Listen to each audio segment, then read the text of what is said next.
everybody, what's up? It's Sabrina from ATLYS. Today's video is all about pizzicato. If you're a beginner, intermediate, advanced player, it doesn't matter. These are the fundamental concepts for everyone. So if you want to elevate your pizzicato game, follow along.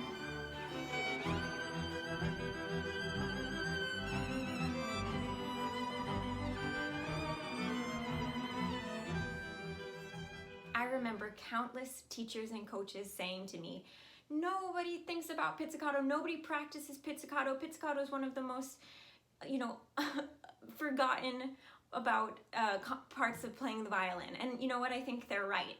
I think it's because pizzicato can be so intuitive.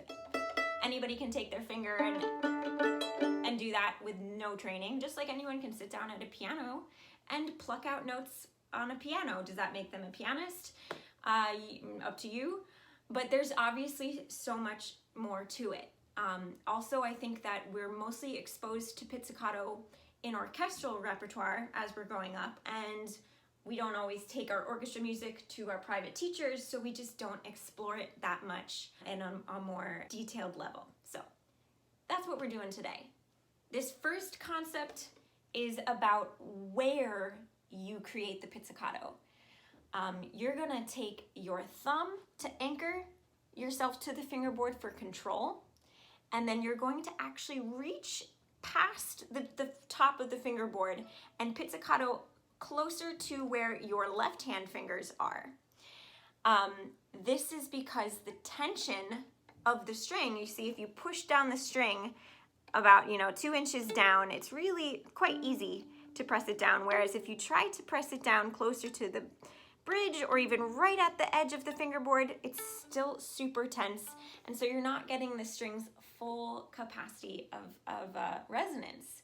So you place your thumb on the corner. Doesn't have to be right on the corner's kind of sharp. You can place it just on this axis or even on the shorter side of the fingerboard. But the point is that you're going to reach down and you're going to use the squishy, fleshy part of your finger pad to grab the string, all right? And that's gonna give you a nice round resonance, full-bodied pizzicato. That's what we want. We don't want it sounding picky and metallic up here. I mean, unless that is the sound you want, and then there you go, that's how you get it. But most of the time, we're looking for juicy, fat, gorgeous pizzicato. So using the fleshy part of the finger is how you do that. Now, tip number 2, once you've mastered tip number 1, tip number 1 is like how you get the sound you're looking for, but tip number 2 is more about putting it into practice. And so in order to make your pizzicato successful, you have to have your finger ready.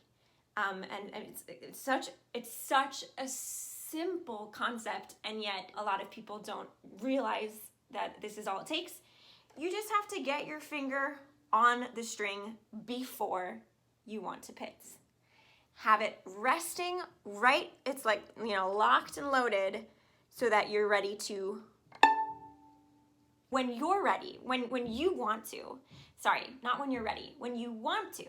So if you're in orchestra and you're waiting for a pizzicato to happen, assume the position, get ready. 1, 2, 3, there you go. You'll nail it every single time. Don't start from out here. Don't even start from here.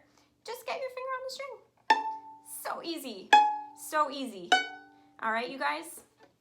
Tip number 3 is along the same lines as tip number 2. When you're in orchestra or anywhere, but mostly in orchestra, this is when we do this, and your bow's on the string and you're holding it with your beautiful bow grip, and you have to suddenly change to pizzicato. So now we need to talk about this transition, and actually we didn't even really talk about how you're holding the bow when you're anchored here.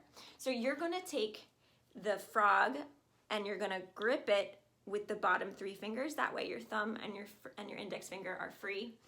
And so you must practice getting from being on the string and holding the bow like this to your pizzicato grip. My big discovery was that if I try to switch to pizzicato and I keep the bow mostly horizontal like this, all the weight in the tip of the bow is making it very awkward for me to switch the bow grip, because I'm sort of trying to accommodate for this weight over here. Instead, if I flip the bow up towards the ceiling, all of the weight of the bow goes into the frog, and it almost just like falls into my palms so easy.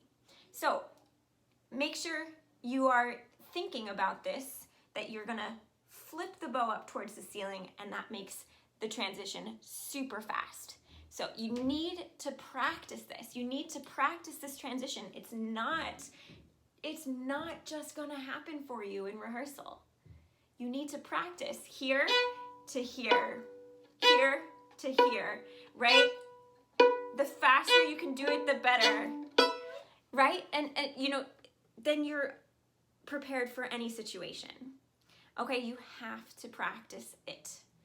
That's it, you guys.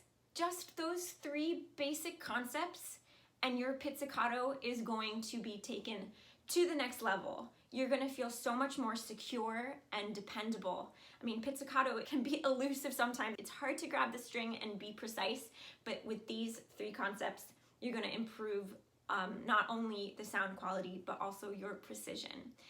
I really like pizzicato, and I like thinking about it and really going into it. I think I was inspired by those teachers who said, nobody thinks about pizzicato. I said, you know what? I'm gonna think about it. I'm gonna think about it, and I'm gonna work on it. And so, you know, we can get way more advanced than this. There's some other fun stuff, some strumming, you know,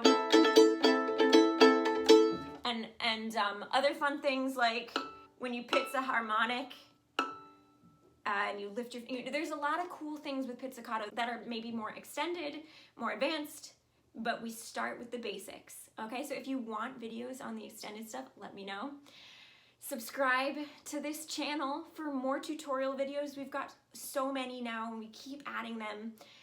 We also have fun music videos of our own arrangements. A lot of cool pizzicato stuff in there too.